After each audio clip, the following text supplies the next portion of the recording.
Merci d'être avec nous sur LCI. Soyez les bienvenus. C'est l'heure du grand dossier. Notre actualité, la voici. Épargne, consommation, emploi, les 3 périls français. Les chiffres sont fous. 6 300 milliards d'euros d'épargne. L'épargne des Français, c'est 2 fois le montant de la dette. Mais surtout, en jouant la prudence, allons-nous, nous, fragiliser notre économie? Allons-nous finir par être responsables de la situation? Allons-nous donner raison à François Bayrou, qui estime qu'il faut nous remuer un peu? D'autant que, certains le disent, après tout, c'est pas si grave. Docteur, encore un petit effort. Tous les indicateurs ne sont pas dans le rouge. À quel point la crise politique va vous inciter, nous inciter à jouer la fourmi? Écoutez les Français, écoutez-vous. La sécurité, c'est une épargne à plus long terme, disponible pour la retraite, voilà, donc qui a le temps de travailler. Ça peut être 250, moins. Bon, c'est pas des sommes énormes, mais petit à petit, ça permet quand même d'avoir un petit capital, quoi. Avec les intérêts, ça peut être intéressant. Bon, la retraite, ça reste un peu incertain. En tout cas, j'essaye d'être autonome pour l'avenir. Mais d'abord, regardez cette image en direct depuis Marseille. C'est l'information de cette fin d'après-midi. Attaque au couteau à Marseille. Plusieurs blessés, l'assaillant tué par la police. Et on apprend à l'instant que Bruno Retailleau, le ministre de l'Intérieur, se rend sur place. Bonjour à vous, Guillaume Chaise. Merci beaucoup d'être avec nous du service police-justice de TF1 LCI. Revenons avec vous sur les faits. Alors les faits sont produits à 14h45 dans le quartier Belzins, dans le 1er arrondissement de Marseille. Un homme armé d'un couteau a blessé au moins 4 personnes cet après-midi. Des policiers en civil qui patrouillaient aux alentours sont intervenus. Ils ont ouvert le feu sur l'assaillant qui est décédé depuis. Plusieurs pistes sont exploitées, celle d'un possible conflit autour d'un hôtel social de Belzins. Il faut dire que Belzins est un quartier populaire où il y a beaucoup de personnes qui vont et viennent, mais la piste terroriste n'est pas non plus totalement écartée à l'heure qu'il est. Le préfet des Bouches-du-Rhône est sur place. Le procureur de Marseille est également sur place et devrait prendre la parole dans quelques minutes, une simple déclaration sans question pour expliquer les faits, expliquer ce qui s'est passé. Et puis vous l'avez dit, Bruno Retailleau va également se rendre sur place. Bruno Retailleau dans les prochaines heures sur place assez rapidement, à n'en pas douter. Là, il faut beaucoup de réactivité, Guillaume Chaise. Oui, et il faut de la réactivité parce que l'homme est armé. L'homme a fait ce qu'on appelle un périple criminel. Donc il a poignardé plusieurs personnes et dans ce cas-là, les policiers ont encerclé l'assaillant, lui ont intimé à plusieurs reprises de baisser son arme. Il ne l'a pas fait et au moment où il s'approche des policiers qui le mettent en joue, les policiers font feu à plusieurs reprises. Ils sont intervenus très rapidement. Il faut dire qu'ils patrouillent régulièrement dans ce quartier, donc ils connaissent Belzins et dès que la population leur a dit qu'il se passait quelque chose devant cet hôtel social, ils sont intervenus.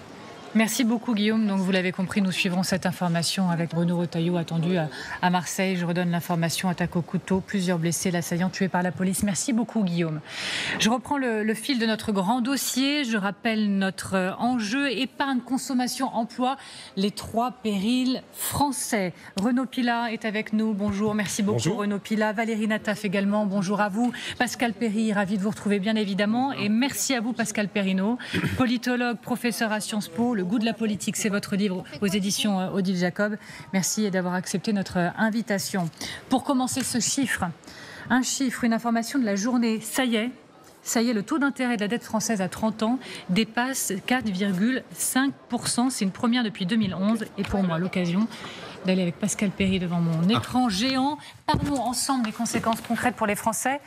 Quelles sont ces conséquences d'ailleurs, Pascal? Alors, quand le prix de l'argent augmente, il augmente pour tout le monde. C'est-à-dire que nous empruntons.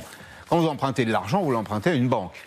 La banque, elle l'emprunte à l'émetteur et donc elle l'achète un peu plus cher. Elle va donc continuer de prendre sa marge et elle va vous la facturer. Alors, quand le taux d'intérêt de la dette à 30 ans augmente à 4,50%, c'est pas très significatif. Je le dis au passage quand même, 4,50%, 30 ans, c'est pas très significatif. Il faut plutôt regarder le 10 ans.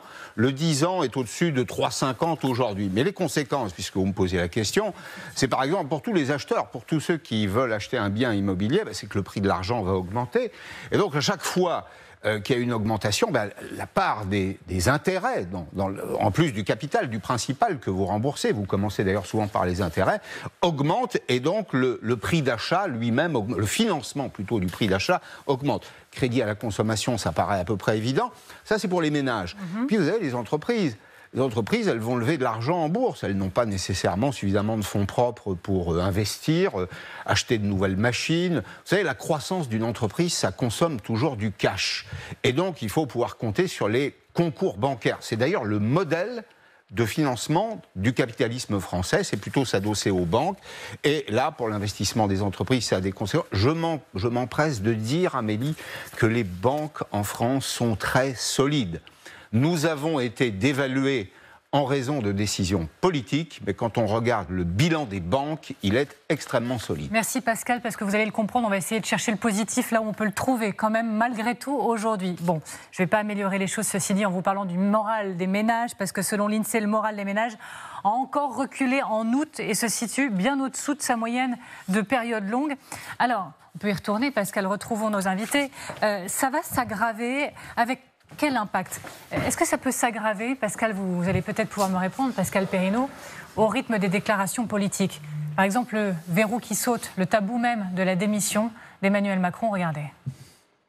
Je demande d'abord que ça soit lui qui pose sa démission. J'accuse M. Macron. J'accuse M. Macron d'avoir vidé les caisses. J'y accuse de l'avoir fait sciemment, consciemment, méthodiquement et jusqu'à nous amener dans cette impasse budgétaire et dans ce désastre fiscal. Maintenant, il faut une autre méthode et d'autres hommes pour en sortir. Tant pis si je prêche dans le désert. C'est la seule solution. C'est que le président de la République accepte cette idée de programmer sa démission, pas demain, sinon ça va être encore le désordre, mais au lendemain des municipales, dans 6 mois. Il est possible aussi qu'on n'y arrive pas à cet accord de non-censure. Dans ce cas-là, retour aux urnes. Je crois que c'est une élection présidentielle anticipée qui serait souhaitable. Alors, démission, il y a aussi dissolution. Le mot a résonné très fort là, il y a quelques minutes quand on a appris que Nicolas Sarkozy estimait qu'il n'y avait pas d'autre solution. Il le dit au Figaro, je suis persuadé qu'il n'y aura pas d'autre solution que la dissolution. Il serait curieux, dit l'ancien président, d'avoir choisi de dissoudre hier quand rien ne l'exigeait et de s'y refuser. Aujourd'hui, quand la décision s'impose, c'est la seule clarification possible. Je vais être binaire, mais je vais l'assumer. C'est bien, c'est mal. Votre regard, Pascal Perrineau? Le fait que la parole politique et la parole politique de hauts responsables, je pense en particulier à Nicolas Sarkozy, se libère de cette manière, explore en effet tous les scénarios, appelle maintenant au retour au peuple, sans très bien savoir d'ailleurs ce que donnerait ce retour au peuple. Les dernières enquêtes les plus sérieuses faites sur le scénario de législative montrent que le recours au peuple, ça ne changerait pas grand-chose. Le rapport de force que nous avons mesuré lors des dernières législatives serait reproduit. Il y aurait aux marges quelques évolutions, mais ça ne serait pas une sortie de crise. On n'y verrait pas beaucoup plus clair. Et je crois que peut-être que certains hommes et femmes politiques ne mesurent pas l'effet économique et social que peuvent avoir leurs déclarations. Parce que ça participe à l'affolement. Ça participe aux anticipations négatives. Elles sont déjà suffisamment négatives comme ça. Vous citiez le baromètre de l'INSEE, en effet, qui ne cesse de se dégrader, d'ailleurs, mois après mois, puisque c'est un baromètre mensuel. Donc les indicateurs sont très mauvais. Pourquoi en rajouter par les déclarations politiques? Je crois qu'une certaine réserve de la part des hauts responsables serait bienvenue. Parce que le scénario, et parfois le scénario le pire, est en train de se mettre en place. Les taux d'intérêt montent. Pour l'instant, en effet, on peut se rassurer. Taux d'intérêt à 30 ans, mais enfin, tout ça monte. Les effets sur la consommation ne vont pas tarder. Les effets sur la croissance, qui est déjà complètement anémiée. Les effets sur l'investissement, ça fait beaucoup. Donc tout le monde, je crois, devrait respecter une certaine réserve. Alors on a aussi appris, c'est l'autre information politique de la journée, qu'Emmanuel Macron reprenait un peu les choses en main. Il s'en mêle, le président. Valérie Natache, il a appelé les présidents, les chefs du camp gouvernemental, on va l'appeler comme ça, à le rejoindre autour de la table à l'Élysée. Et nos infos, c'est que c'est pour dire, bon, tendez la main à la gauche, il faut sortir de là. Alors, vous avez parfaitement raison. Il y a dans ce déjeuner qui a opportunément fuité, c'est jamais anodin quand une information de ce genre vient jusqu'à nous, c'est que le président de la République dit « Bon, maintenant, on arrête de rire. » Voilà. On est déjà dans l'après François Bayrou. François Bayrou est devenu, à son corps défendant, le premier obstacle au plan Bayrou sur le budget. Donc, il y a une réunion pour essayer d'ouvrir ce socle à la gauche de manière à obtenir un accord de non-censure avec un certain nombre de concessions faites à cette gauche sans perdre le soutien de la droite. Mais avec la sortie de Nicolas Sarkozy, les choses deviennent beaucoup plus compliquées. On sent dans l'interview passionnante qu'a donnée Nicolas Sarkozy au Figaro, à la fois le ressentiment contre François Bayrou, qui a appelé à voter contre lui en 2012. Donc, pardon, mais la psychologie, ça fait aussi partie de la politique. Et on sent aussi qu'il met une pression très forte sur Bruno Retailleau et sur les députés LR pour qu'ils s'abstiennent de voter la confiance au gouvernement Bayrou, dans le cas évidemment d'une dissolution. Donc ce déjeuner me semble être très intéressant, d'autant plus que vous avez entendu Bruno Retailleau il y a quelques instants sur l'antenne, qui dit, bon, les jours fériés, on oublie. François Bayrou va d'ailleurs vous le dire lui-même. C'est aussi ce que demande l'extrême droite, le Rassemblement national, la gauche, l'extrême gauche. Tout le monde demande donc, de toute évidence, première concession, il y en aura forcément d'autres. On rentre là dans le money time. Le budget, je parle sous le contrôle de Pascal Perry, il faut qu'il soit sur la table, si j'ose dire, au 13 octobre au plus tard. Donc, il faut aller très vite. Une dissolution retarderait d'autant l'adoption d'un budget. Donc du coup, à la fin de la journée, Renaud Pilat, on n'y est pas tout à fait, mais bon, 17h, on va se projeter. Est-ce qu'il y a quoi que ce soit de rassurant dans la séquence politique aujourd'hui pour les Français qui nous regardent et qui s'intéressent, eux, à leur quotidien et qui regardent l'actualité peut-être comme un baromètre de ce qu'ils vont devenir, eux, le lendemain? Bah écoutez, Amélie, je ne veux pas gâcher la soirée à nos chers téléspectateurs, mais je ne vois pas dans la journée un coin de ciel bleu. Pourquoi ? Parce que, comme vous l'avez dit avec Pascal, il y a depuis ce matin une crise, enfin en tout cas un début d'alerte sur le taux d'intérêt à 10 ans et à 30 ans qui fait que, alors c'est parti de la Grande-Bretagne qui a les mêmes problèmes que nous, mais ça rejaillit, Grande-Bretagne et la France, sur l'ensemble des pays européens. Il y a une montagne de dettes, la différence c'est que tous les pays de la zone euro ont fait des efforts, sauf nous. Donc on va le payer en termes de taux d'intérêt. Sur le front économique, sur le front politique, on voit quoi ? Emmanuel Macron, effectivement, se projette dans l'après-François Bayrou, et il ne veut pas être accusé de n'avoir rien fait. C'est quand même le président de la République. Il ne peut pas s'occuper que d'international. Et Dieu sait s'il y a des dossiers internationaux. Jeudi, il y aura par exemple le dossier ukrainien. Mais, François Bayrou a déjà retardé les discussions à fin ou début septembre, alors qu'il aurait dû commencer début juillet. Emmanuel Macron ne peut pas rester spectateur jusqu'à lundi. En gros, il met le camp gouvernemental face à ses responsabilités en disant « Vous me trouvez un accord avec le PS ». Sauf qu'il n'y aura pas d'accord avec le PS. Il va y avoir 15, 20 ou 25 députés républicains qui vont s'abstenir ou voter contre la confiance lundi. Et donc, on va avoir une situation ce soir qui est effectivement plus compliquée avec la position de Nicolas Sarkozy, parce que même si c'est un retraité de la vie politique, dans le Figaro, il est lu par les électeurs de droite, et lui considère que la dissolution est la seule solution. Je rappelle qu'une dissolution, la dernière en tout cas il y a un an, elle a coûté 14 milliards d'euros. Mais que ce soit François Bayrou, appuyé ces dernières semaines quand même par Emmanuel Macron, qui estime qu'il a raison, l'idée c'est de dire mais tout ça, ça vaut la peine parce que c'est le mur de la dette, c'est le mur de la crise économique, donc maintenant quitte à tout remettre à plat, allons-y. Mais est-ce qu'ils sont tous collectivement en train de passer à côté des Français? Parce que quand on regarde par exemple Ouest France aujourd'hui, on lit Jérôme Fourquet, il nous dit mais c'est pas le souci numéro 1 des Français, la dette. Alors, ça existe, mais ce n'est pas le souci numéro 1. Et on a regardé, du coup, l'étude IFOP sur les priorités des Français. D'abord, la santé.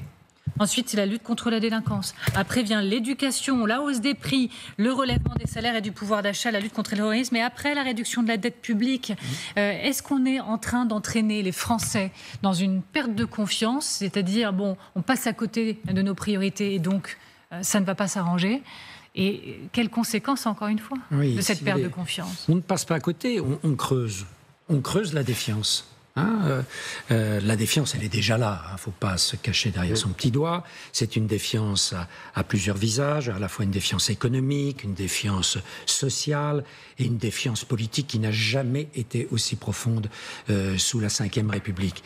Et c'est vrai qu'à force de se focaliser, ça ne veut pas dire que le problème n'est pas très important, à force de se focaliser uniquement sur le constat de la dette et vouloir à tout prix que tout le monde ait la même lecture, on peut passer à côté de la préoccupation des Français. Les Français regardent ça quelque part de loin. Et leurs préoccupations sont des préoccupations économiques, sociales, de maintien de services publics dont ils sentent très clairement que ces services publics, que ce soit celui de la santé ou celui de l'éducation, ne fonctionnent plus bien. Nous n'oublions pas que nous sommes en période de rentrée scolaire. Et que là, les effectifs, la ministre de l'Éducation nationale est la première à le reconnaître, les effectifs ne sont pas suffisants. Donc, dès la rentrée, il y a des parents qui se retrouvent avec leur enfant qui n'a pas d'instituteur, de professeur des écoles, et dans quelques semaines de professeurs.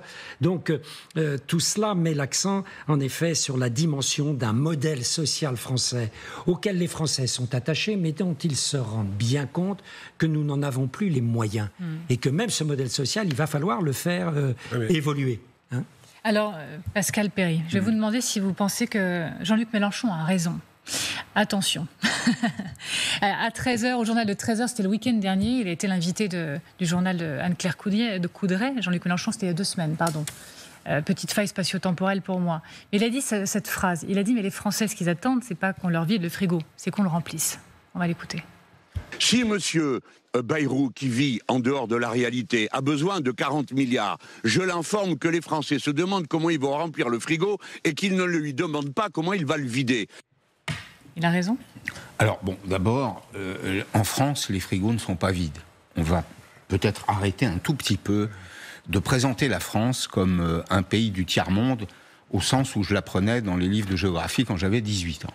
Nous sommes un pays développé. Nous sommes un pays redistributif. Nous sommes un pays dans lequel il y a une très forte assistance sociale. Je vous rappelle que ça coûte quand même 80 milliards d'euros chaque année, que c'est non contributif et que c'est les 10% les plus fortunés qui payent pour tous les autres, grosso modo. Donc on va remettre les choses dans l'ordre. Je fréquente, comme vous, les supermarchés. Je vois des clients, je vois des gens qui achètent. Le marché intérieur est relativement solide. Ce qu'on peut répondre à M. Mélenchon, c'est que c'est le travail qui remplit le frigo. C'est pas le rôle de l'État. On ne peut pas s'adresser au Premier ministre, au Président de la République, au gouvernement ou à qui que ce soit, au maire, au conseiller général, pour dire « remplissez-moi le frigo ». Non, dans une société comme la nôtre, c'est le produit du travail, c'est le revenu qui remplit le frigo. Et, pardon, mais si on s'en tient à des éléments macroéconomiques, moi je me méfie toujours un peu de la macroéconomie, j'aime pas trop les moyennes parce que ça dit peu de choses aux gens. Mais tendanciellement, dans ce pays, les salaires augmentent plus vite que le rythme des prix. Nous allons peut-être terminer l'année à moins de 1% d'inflation, alors que les salaires ont augmenté de façon supérieure. Donc, par pitié, un peu de modération. Si je puis me permettre. Bien sûr. Il n'y a jamais eu autant de bénéficiaires des associations caritatives qui distribuent de l'aide alimentaire. Jamais. Il n'y a jamais eu autant d'enfants dans la rue. Il n'y a jamais eu autant de difficultés, par exemple, pour les mères célibataires. Donc, j'entends ce que vous dites, mais il y a derrière, pas dans les supermarchés, beaucoup de gens qui, eux, ne parviennent pas à remplir le frigo. Je ne dis pas qu'ils sont une majorité. Non, c'est pas la France. Non, mais là, je parle de la France, pardon. Oui, mais c'est pas la France, c'est pas la photo de la France. Non, c'est ce que je viens de dire. Ce n'est pas une majorité. Et pour moi, les cas particuliers que vous évoquez, qui existent, hein, moi je ne le nie absolument pas.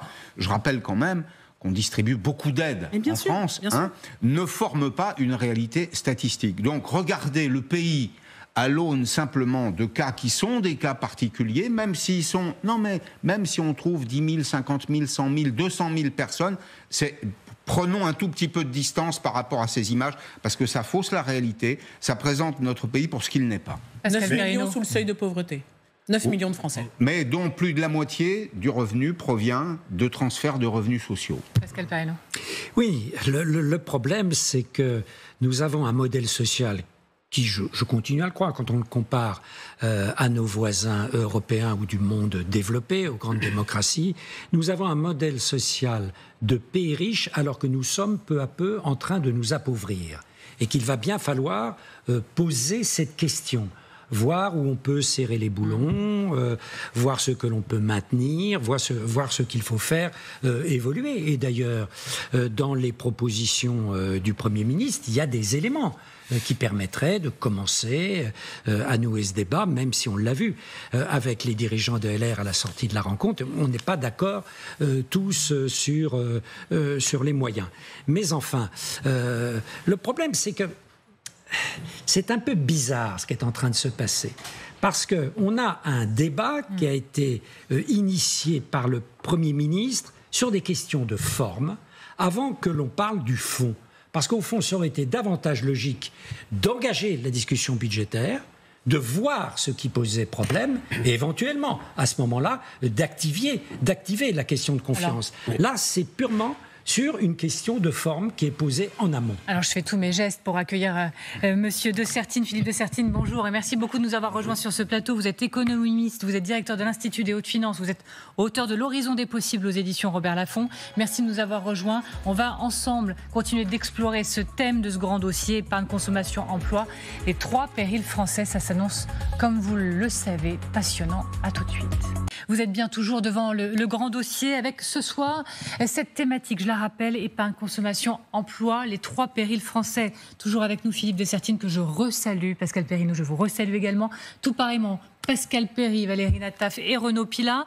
Alors, je sais que le titre fait un petit peu peur, mais on va se demander justement si on joue à se faire peur, s'il ne faut pas dire stop à la panique. Est-ce que tout va si mal que ça? On va prendre les chiffres de la consommation cet été. Tiens, on va le faire avec vous, Pascal. C'est comme si c'était une surprise, mais bon, on s'en était un peu parlé avant, bien sûr. Alors, les chiffres de la consommation là, pour cet été, ont-ils été si mauvais? Ça clignote un peu rouge quand même, là. Hein. Oui, alors, on est dans le secteur de la restauration, de l'hôtellerie. C'est un peu corrélé au taux d'épargne qu'on évoquera tout à l'heure.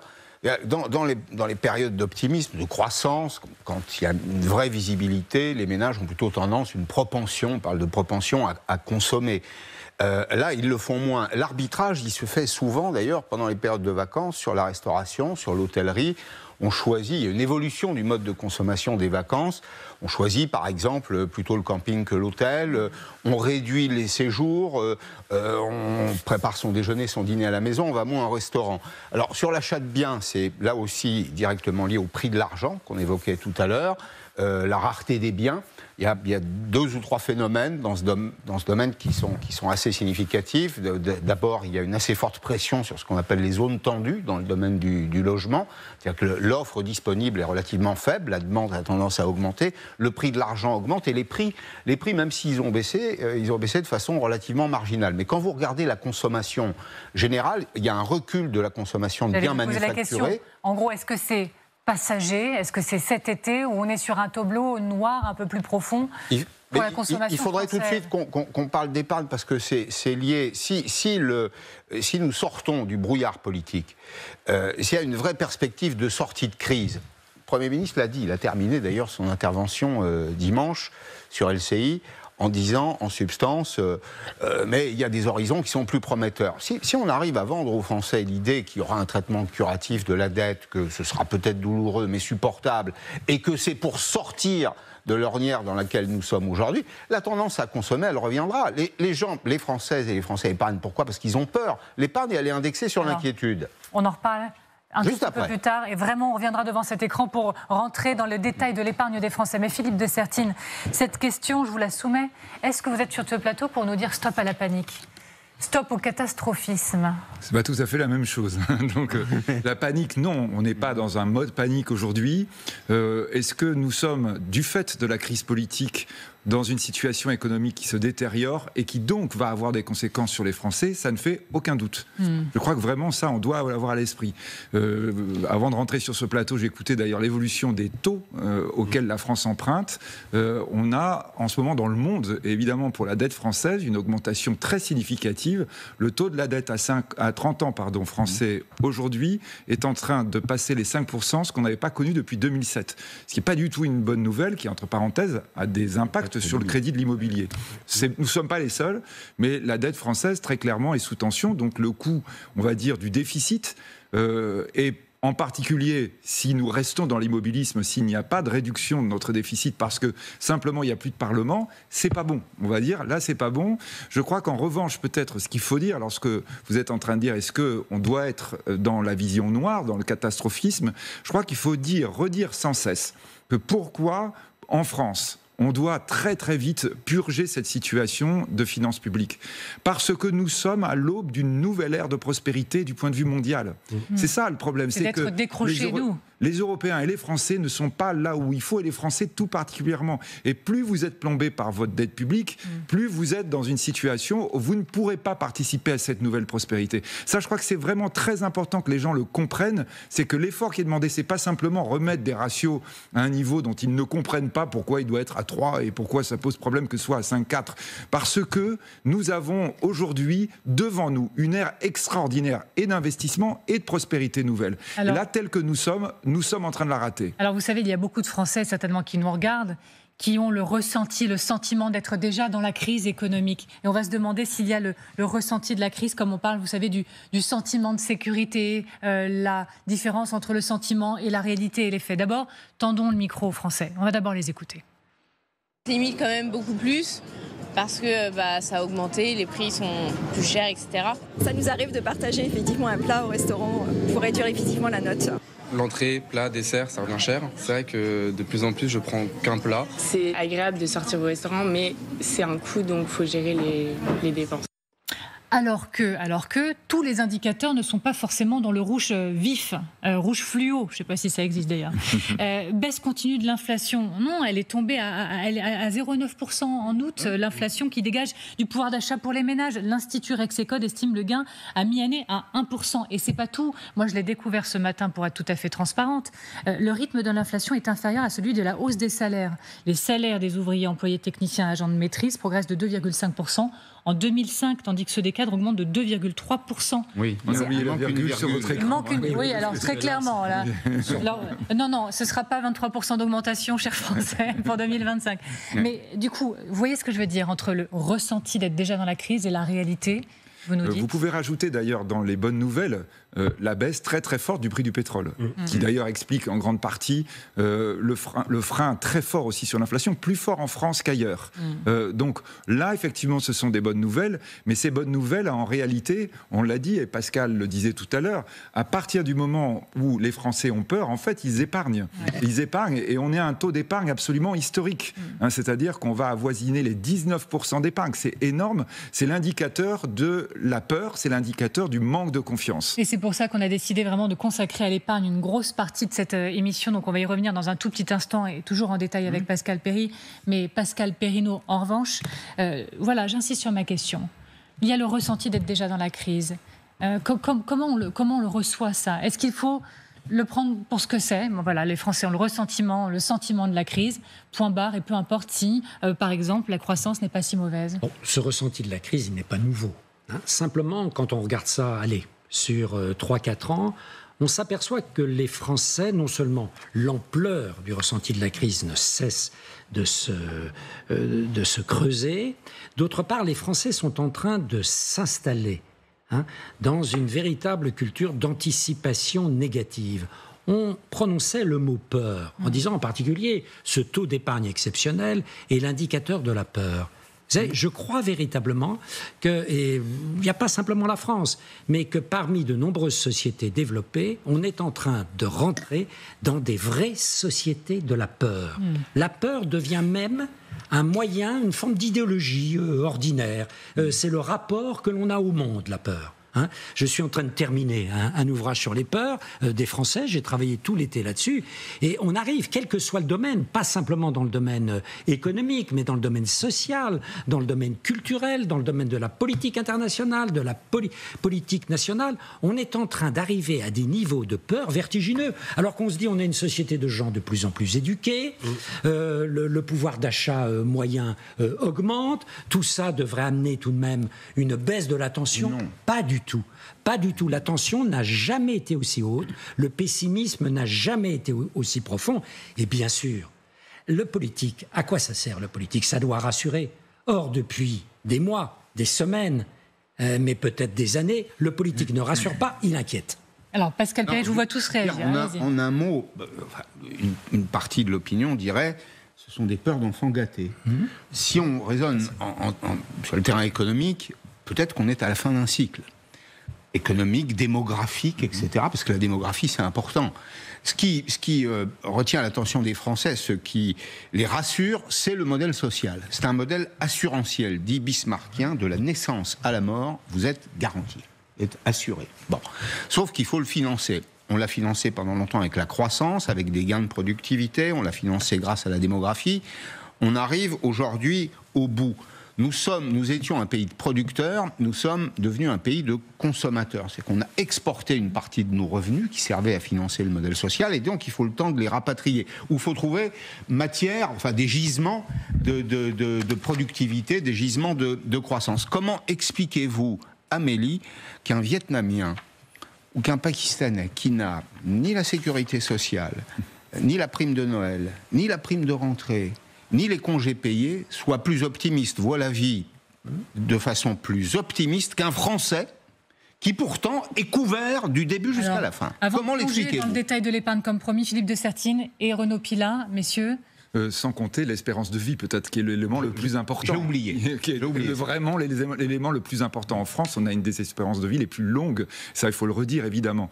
Non, je crois que, par rapport à ce qu'on disait, oui, bien sûr, il y a la psychologie, mais soyons quand même factuels. La croissance française, aujourd'hui, sous-performe la croissance européenne, qui est déjà très faible. C'est-à-dire que nous sommes moins bons que le restant des Européens. Notre dette, je l'évoquais tout à l'heure, nous avons une hausse brutale des taux d'intérêt, ce qui vraiment ne présume rien de bon pour l'avenir. Donc là, ce sont vraiment des facteurs sur lesquels, si les Français objectifs regardent les choses, ils s'inquiètent. Et évidemment, dans ce contexte, parce que vous dites la croissance est pas mal. Non, elle est pas bonne, hein, faut pas exagérer. C'est-à-dire, dit qu'elle était non, mais surtout, voyez, bonne, elle est moins pire que prévu. Alors je vais retrouver c'est pas ça. J'ai dit qu'elle n'était pas si mauvaise. Oui, ben justement, là je vous reprends parce que elle baisse par rapport à l'année dernière. C'est-à-dire les chefs d'entreprise, les commerçants, etc. Ce qu'on voyait tout à l'heure au tableau, d'ailleurs, hein, quand on parlait de la restauration cet été, ils vous disent non, ça va moins bien que l'année dernière. Et là, c'est pas de la psychologie, ils le constatent. Et par-dessus ça, vous allez rajouter une crise politique qui va faire qu'on va bloquer complètement et le budget, le processus budgétaire, et on va dire le rôle de l'État qui est tellement important dans le contexte français. Donc le pessimisme, il n'est pas complètement injustifié quand vous êtes en train de dresser ce tableau. Renaud, et après l'épargne. Oui, je crois qu'on est à la fin d'un cycle. On est à la fin d'un cycle global, c'est-à-dire la fin d'un cycle économique. Notre modèle social, certes, les Français y sont attachés, mais on finance par la dette. C'est terminé. On ne va plus pouvoir continuer comme ça parce que les prêteurs vont dire stop, on arrête. On est à la fin d'un cycle politique, c'est-à-dire que la parole politique n'est plus crue du tout, quelles que soient les couleurs politiques. Et ceux qui nous regardent, c'est pas faire de l'antipolitique, bien sûr, et du populisme, loin de là de dire ça. Mais la parole n'est plus crue parce que, en grande partie notamment, les gens ne veulent plus faire d'efforts. Ils disent, et l'État, il fait des efforts, il réduit ses dépenses. Troisièmement, à la fin d'un cycle géopolitique, on n'a plus de régulation. C'est la force qui prime le droit. Il n'y a plus de droit international, et on voit qu'on a des crises et qui vont nous coûter cher. En tout cas. Dernière chose, à partir du moment où vous avez un modèle social qui est financé par la dette, je crois que quand tout à l'heure on disait les Français ne sont pas vraiment là-dedans, ils sont dans la santé, la consommation, le logement. Mais le seul intérêt de cette crise, il ne faut pas que ce soit une crise politique pour rien. Il ne faut pas que François Bayrou parte et fasse un suicide politique pour rien. Se mettre la dette dans tous les esprits, c'est central parce que les Français savent bien qu'on ne pourra pas continuer comme ça, mais ils disent toujours « pas moi ». C'est les autres qui payent, pas moi. En attendant, la situation, vous l'avez tous noté, elle pousse visiblement ceux qui le peuvent, à économiser toujours plus. Par précaution, le taux d'épargne, voilà, on s'y arrête, des ménages a encore progressé de 0,3 points au cours des 3 derniers mois pour atteindre les 18,9% que vous voyez s'afficher ici selon l'INSEE. C'est du jamais vu depuis les années 80. Pascal Perry, on y retourne. On va regarder ensemble le tableau d'ensemble depuis 1950 de l'épargne des Français. Le taux d'épargne des Français en pourcentage du revenu disponible brut. Je salue au passage le travail du Parisien qui nous a quand même largement inspiré ce matin. Et dites-nous à quel point c'est grave, docteur, ce que nous voyons ici, donc depuis les années 50. Alors, le taux d'épargne des ménages, vous voyez qu'en 1975, c'est les conséquences de la première crise pétrolière. Il y aura une deuxième. Vous voyez que les pointes, là, on est en pleine crise du Covid, où on se rentre dans d'autres crises qui seront la crise de l'énergie, notamment avec l'Ukraine. À chaque fois qu'il y a un mouvement d'inquiétude, il y a un pic d'épargne. Il y a des pays dans lesquels l'épargne est très élevée. En Chine, par exemple, elle est très élevée parce qu'il n'y a pas d'assurance retraite ou peu d'assurance retraite. Donc on provisionne. On dit en économie que le taux d'épargne donc, est indexé sur la peur. Et que plus les revenus augmentent, plus la propension à épargner augmente. Ce qui est significatif, c'est ça. Et c'est le tableau qui vient juste après, qui est celui précisément du profil des épargnants. Alors expliquez-nous, justement. Alors, racontez-nous. Écoutez, vous avez un revenu élevé. Votre revenu vous permet d'épargner. Donc c'est pourquoi on dit que l'épargne est une fonction croissante du revenu. Plus vous gagnez, plus vous allez épargner. C'est-à-dire que vous n'allez pas manger 5 fois par jour sous prétexte que vous avez été augmenté. Et puis vos dépenses courantes, elles seront nécessairement limitées. Alors du coup, ça se traduit comment? C'est que les Français qui sont modestes ne peuvent pas épargner parce qu'ils consomment l'intégralité de leurs revenus. Et quand il y a une petite augmentation du SMIC, dans la majorité des cas, elle est absolument consommée. Ça concerne des populations que Valérie évoquait tout à l'heure, les familles monoparentales, ça concerne les jeunes qui ont du mal à rentrer sur le marché de l'emploi. Et à l'inverse, ceux qui épargnent le plus sont des Français qui sont aisés parce que leur revenu leur permet de mettre de l'argent de côté, des couples sans enfants, c'est moins de départ, et puis des seniors. En France, retenez un truc extrêmement simple, 60% du patrimoine est entre les mains des plus de 60 ans. C'est logique, on a épargné toute sa vie, on a un peu d'épargne immobilière. Vous avez cité tout à l'heure un chiffre, 6 300 milliards d'euros, c'est de l'épargne financière. Je mets de côté l'épargne immobilière. Qui fait plus du double, pratiquement. Donc ça veut dire qu'on a, grosso modo, entre 14 et 15 000 milliards d'euros d'épargne, dont une partie est immobilisée en France. Le problème de cette épargne liquide, c'est qu'elle ne finance pas l'économie. Pour 2 000 milliards, elle finance notamment les déficits publics. Elle peut s'investir à l'étranger, elle s'investit sur des comptes qui rapportent peu, mais l'argent qui termine dans les entreprises, tout à l'heure je vous disais, le modèle de financement des entreprises en France, c'est les banques. Pourquoi ? Parce qu'il n'y a pas d'épargne, parce que les boîtes manquent de fonds propres et que les Français ne font pas confiance au marché. On continue d'en parler tous ensemble. Mille merci Pascal Perry. Pascal Perrineau, le profil de ces épargnants nous raconte quoi ? Alors, le profil de ces épargnants, il obéit à des logiques, bien sûr, économiques sur lesquelles Pascal Perry a insisté. Ce qui est assez frappant, c'est que, pour le politologue que je suis, les gens qui épargnent le plus, eh bien, c'est l'électorat de la majorité présidentielle actuelle. C'est l'électorat d'une France, en effet, qui va bien, suffisamment bien, pour épargner. Et il y a toujours un péril quand les clivages de nature économique et sociale recoupent des clivages politiques. Et c'est bien ce à quoi nous assistons aujourd'hui.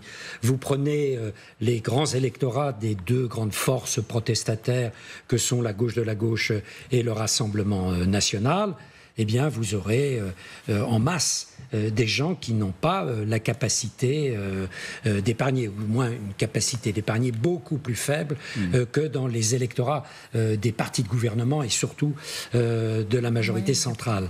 Donc il faut faire attention parce qu'on est dans un monde où les différentes fractures dont on ne cesse de parler depuis plusieurs années sont des fractures, qui se superposent les unes aux autres.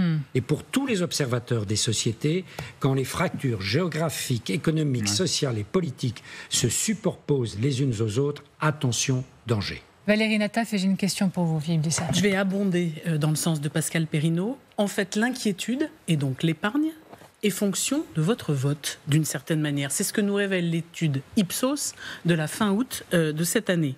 Renaissance, PS, LR, ce sont les plus inquiets, et donc ce sont ceux qui peuvent, dans la mesure de leurs moyens, épargner. En revanche, la France Insoumise, Europe Écologie Les Verts et le Rassemblement National, eux, ils ont le sentiment que leur inquiétude, si inquiétude il y a, c'est l'espoir d'un vecteur de changement profond. J'ai repris les termes exacts de cette étude, ce qui veut dire que suivant votre niveau d'inquiétude, on peut à peu près deviner où vous votez. Alors Philippe de Sertine, 2 questions en une. À quel point le fait que les Français épargnent toujours plus, ça fait du mal à notre économie? Et estimez-vous qu'il faille aller à des extrémités du type plafonner l'épargne? Non, je crois que d'abord c'est révélateur. Quand vous dites ça fait du mal parce que ça révèle quelque chose. Je crois qu'il faut redire encore parce que c'est quelque chose qui est en réalité sous-jacent dans vos chiffres. Peut-être au passage, en 10-15 ans, la pauvreté en France a énormément augmenté, beaucoup plus fort que dans les autres pays d'Europe. Grosso modo, on est passé à 13,6 qui était élevé à plus de 15,6. Donc là, évidemment, vous n'avez personne qui épargne. Mais vous vous rendez compte, ça veut dire 15-6% de la population, c'est énorme, qui est dans la pauvreté.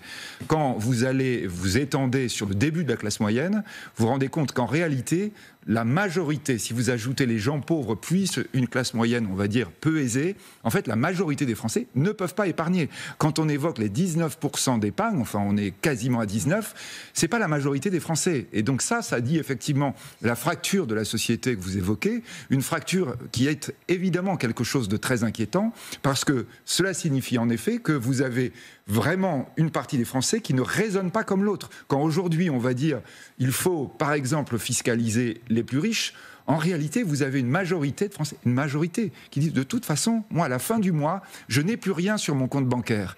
C'est la réalité de ce qu'on dit d'ailleurs sur les familles monoparentales, etc. C'est-à-dire des gens qui ne sont pas forcément pauvres, pas classés dans mes 15-6, mais qui n'ont rien à la fin du mois et qui par conséquent, peut-être qu'ils n'ont pas d'aide d'ailleurs, vous voyez, ça ne veut pas dire qu'ils sont aidés, mais ça veut dire évidemment qu'eux n'épargnent pas. Donc ça veut dire que la fracture dans la France, c'est une partie minoritaire qui épargne, qui est effectivement aujourd'hui sous le feu, on va dire, des recherches de solutions. Dans un instant, on va continuer de s'interroger sur la responsabilité de ceux qui ont les moyens mais qui épargnent. Vous verrez dans un instant que l'épargne en France, vous l'avez effleuré tout à l'heure Pascal Perry, c'est 2 fois le montant de la dette. Donc, est-ce qu'avec l'épargne de certains, nous aurions les moyens de régler certains problèmes? Certains Français sont-ils responsables parce qu'ils sont trop frileux? Les retraités, vous l'avez vu en bas de l'écran, vous le savez, sont dans le viseur. On en parle, on en débat dans un instant. À tout de suite. Vous êtes bien devant le grand dossier épargne, consommation, emploi, les 3 périls français. Un chiffre si vous nous rejoignez. On est très frileux en France en ce moment. Regardez, 6 300 milliards d'euros d'épargne, c'est 2 fois le montant de la dette. L'épargne en France, c'est 2 fois le montant de la dette. On continue d'en parler avec Philippe Dessertine, avec Pascal Perruneau, Pascal Perry, Valérie Nataf et toujours avec Renaud Pilat. Cette question, je vais caricaturer. Je préviens. Certains sont riches en épargne, ont la solution, en tout cas une partie entre leurs mains, et ne font rien. On vous voit venir. Et donc, vous voulez faire payer la dette par les épargnants, c'est ça? Non, je n'ai rien dit. Mais allez-y, allez de votre propos à vous, en revanche. Les retraités. Allez-y, Pascal. Non, mais c'est un bien privé. Enfin, la France garantit la propriété. Éventuellement, il y a la fiscalité. Mais on ne peut pas faire payer la dette de la France par les épargnants. On a besoin d'épargne. Bon, on le disait tout à l'heure, l'épargne, c'est ce qui peut servir à alimenter le moteur. J'aimerais mieux que l'épargne soit orientée vers la production qui permet de créer de la richesse, qui permet de rembourser la dette. C'est comme ça que j'aimerais mieux que les choses se fassent. Alors, on va préciser un tout petit peu le propos. On va revenir à la question des retraités. Parce que c'est vraiment le centre des préoccupations pour certains, parce que vous l'avez dit, beaucoup disent l'épargne, c'est les retraités. Donc à eux de prendre leur part. Richard Ramos, député sur cette antenne, regardez. On a des étudiants qui vont arriver, eux, ils vont aller bouffer en allant au secours catholique et au resto du cœur. On a, dans ma circo, moi je suis un élu rural, des gens qui travaillent, les deux. Un petit pavillon, ça vaut 200 000 balles. Le terrain, ça vaut 70 000 balles. Plus le reste, ça fait 180, 200 000 balles. Ils seront niettes à la banque. OK ? Et pendant ce temps-là, on a quand même des retraités qui n'ont jamais autant épargné. Donc ça veut dire que celui qui va faire ses études, qui croit qu'il va donner à la France, il va falloir qu'il bouffe au resto du cœur. Et celui qui travaille avec sa femme à l'usine, il ne pourra pas payer son petit pavillon parce qu'aujourd'hui, le Crédit Agricole et les autres, c'est comme jamais on leur dit non sur les primo-accédants. Et de l'autre côté, on a des retraités qui n'ont jamais autant épargné. En plus, ils mettent ça dans une assurance vie. D'accord ? Et cette assurance vie, la moitié, c'est pour financer les fonds de pension américains. Alors ce coup de gueule, il vous fait sourire. Non, parce que c'est la fin. La fin de la formule, à mon avis, est fausse. Quand vous dites tout à l'heure, on a de l'épargne et de la dette, en fait, l'épargne est logée dans la dette française. C'est-à-dire, lorsque vous êtes en train de parler de l'assurance vie, elle finance, comme énormément d'épargne française, la dette française. Pas assez, d'ailleurs, c'est le problème, c'est-à-dire la France est le pays d'Europe de très loin qui se finance par des financiers extérieurs. Plus de 50% est financé de la dette publique française est financée par des investisseurs non français.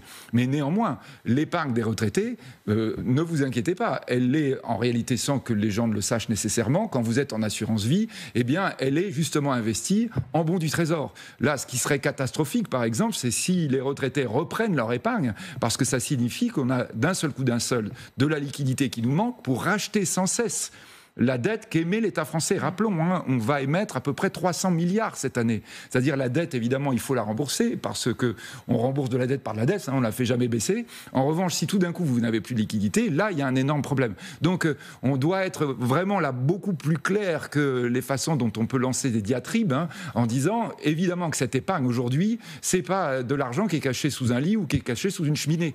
C'est de l'argent qui est à l'intérieur du système et dans ce système, il alimente évidemment une grande partie de la dette. C'est une contrepartie de la dette qui, en France, n'est pas suffisamment forte puisque nous avons trop de dettes qui est financée par l'extérieur. Les 2/3, selon l'INSEE, de l'épargne nouvelle sont le fait des retraités dont les pensions ont grimpé de 10% en 3 ans. Voilà ce que retiennent certains. Coupable idéal, bien utile le retraité en ce moment? Ou Pascal Perrineau, vous faites partie de ceux qui disent après tout, il faut secouer tout ça, il faut une prise de conscience et peut-être de ces retraités en question. Oui. Ce dont je me méfie, c'est en effet, quand on rentre dans une situation de crise, la réapparition de la logique du bouc émissaire. On veut trouver, plutôt que de rentrer dans la subtilité des mécanismes, comme on s'efforce de le faire, en particulier sur ce problème de la dette, sur ce problème de l'épargne. Voilà, on se soulage en trouvant un groupe, les boomers, les retraités, qui seraient porteurs de tous les maux. Et c'est vrai que depuis quelques semaines, ce bouc émissaire est manié dans tous les sens par nombre d'acteurs politiques. Que la question de la dette soit posée dans des termes où on appelle tout le monde à y contribuer à hauteur de ses moyens, ça me semble raisonnable. Mais tout attendre d'un groupe qui serait ostracisé, par exemple les boomers, par exemple les retraités, je crois que c'est de très mauvaise politique. Allez-y, René. Je pense que c'est très nécessaire d'ouvrir le débat. C'est un débat, et François Bayrou a eu raison, c'est un débat qui est tabou. C'est un débat qui n'a jamais été ouvert. Et lorsque vous regardez, par exemple, alors ça peut choquer, mais lorsque vous regardez le pouvoir d'achat des retraités en France et par rapport aux actifs, il est à peu près équivalent. Je suis désolé, il y a des pays européens, notamment les pays du Sud, où le pouvoir d'achat des retraités est légèrement inférieur au pouvoir d'achat des actifs. Et je trouve ça normal. Pourquoi ? Parce que, certes, on n'attaque pas une population, mais les boomers, ceux qui sont nés, on va dire, qui ont aujourd'hui 60, 65 ans, ils n'ont pas fait assez d'enfants. Ils n'ont pas fait assez d'enfants. Notre démographie, Philippe de Sertine l'a dit tout à l'heure, nous sommes, pour la première fois depuis des semaines, c'est historique, nous avons plus de décès que de naissances par jour. C'est vrai. On ne peut pas financer un modèle social que lorsqu'on a plus de décès que de naissances par jour.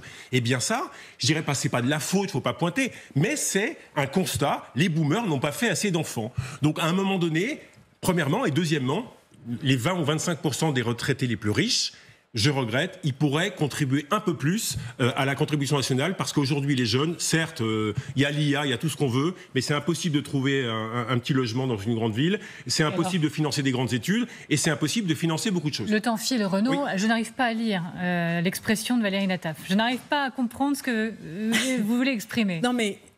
que le débat soit ouvert, oui, mais dire qu'on n'a jamais posé ce débat, vous rigolez. En 2017, on n'a pas baissé la CSG sur les retraites. On a tenté de le faire, en tout cas, et puis ça s'est mal terminé. Et si on remonte avant, sous François Hollande, on a diminué, par exemple, les allocations familiales en estimant que ça devait être conditionné aux revenus. Des débats comme ça, on est les spécialistes en France de ce genre de débat, de désigner à chaque fois ceux qui doivent se sacrifier pour la communauté. Alors, Philippe de Sertine, je voudrais vous soumettre cette réflexion entendue aujourd'hui dans la rédaction. Il faut arrêter de grogner. Il faut arrêter d'avoir peur. Et après tout, 44 milliards d'économies, si c'est bien dispatché, ça ne fait pas si mal que ça. Qu'est-ce que vous en pensez? Non, je répète, je pense qu'on résume mal là, parce que 44 milliards, c'est cette année, il faudra recommencer l'année prochaine, l'année suivante. Il ne faut pas oublier quand même qu'on est juste au début d'un processus. En revanche, c'est pas comme ça qu'il faut dire les choses. Il faut dire, et même par rapport à ce que vous évoquez sur les retraités, c'est pas leur épargne. Parce qu'à la limite, si vous dites qu'il faut augmenter leur impôt sur le revenu, ok, mettre cette question sur la table. C'est dire, on va rentrer dans une phase, on rentre dans une phase où il va falloir investir massivement. C'est dire, on va avoir un investissement qui va nous permettre de rentrer dans une nouvelle prospérité en allant très vite. Là, vous avez évoqué l'expression, l'intelligence artificielle crée une valeur incroyable dans laquelle nous ne sommes pas. C'est ça la vraie grande question des Européens. Ce qu'a dit d'ailleurs encore Mario Draghi il y a quelques jours, en disant, je vous avais dit à la fin septembre 2024, on n'y est pas, c'est très grave, nous n'y sommes toujours pas. C'est ça la vraie question. Dire, nous avons une crise politique en France, très bien, oublions ça, disons qu'on a à remettre à plat, on va dire, notre équilibre du passé pour pouvoir nous projeter dans le futur. C'est ça la grande idée. Moi, j'ai un rendez-vous plus immédiat à donner à nos téléspectateurs. Une édition spéciale dès 20h sur LCI. Face à la crise, Jérôme Jaffray sera au rendez-vous. Prisca Thévenot, Jean-Philippe Tanguy, Manuel Bompard. Soirée événement donc sur LCI. Pascal Perrineau, Philippe de Sertine, Valérie Nataf et Renaud Pilat. C'était passionnant. Je suis sûre que vous l'aurez partagé derrière votre écran. Merci d'avoir participé au Grand Dossier.